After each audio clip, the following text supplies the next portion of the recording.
نمک کے ساتھ روزہ افطار کرنا، لوگ کہتے ہیں کہ یہ سنت ہے۔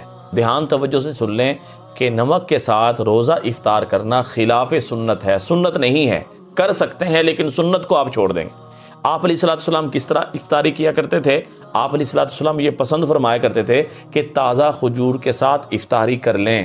اگر تازہ کھجوریں میسر نہ ہوتی تو آپ علیہ السلام خشک کھجور کے ساتھ افطار فرماتے، اور اگر یہ بھی نہ ہوتا تو پھر آپ علیہ السلام پانی کے ساتھ افطار فرما لیا کرتے۔ حدیث سن لیں، آپ علیہ السلام نے فرمایا اذا افطر احدکم، جب تم میں سے کوئی آدمی روزہ افطار کرنے لگے فلیفطر علی تمر، اس کو چاہیے کہ کھجور کے ساتھ افطار کرے۔ کیوں؟ فإنہ برکہ، اس لیے کہ کھجور کے ساتھ افطار کرنا یہ باعث برکت ہے۔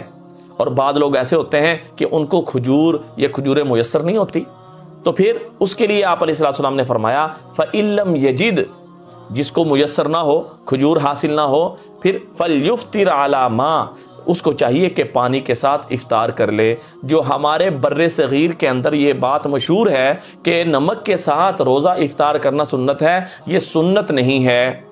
ہاں کر سکتے ہیں لیکن سنت کو چھوڑنے والا وہ بندہ بن جائے گا۔ کھجور کے ساتھ کر لیں، کھجور میسر نہ ہو پانی کے ساتھ افطار کر لیں۔ اور کھجور حضور صلی اللہ علیہ وسلم کا پسندیدہ میوہ ہے۔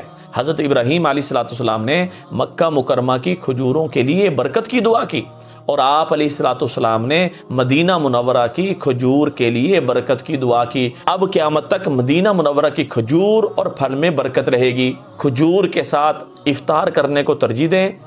دعاؤں میں یاد رکھیں، صدقہ جاریہ سمجھ کے شیئر کریں۔ السلام علیکم ورحمۃ اللہ وبرکاتہ۔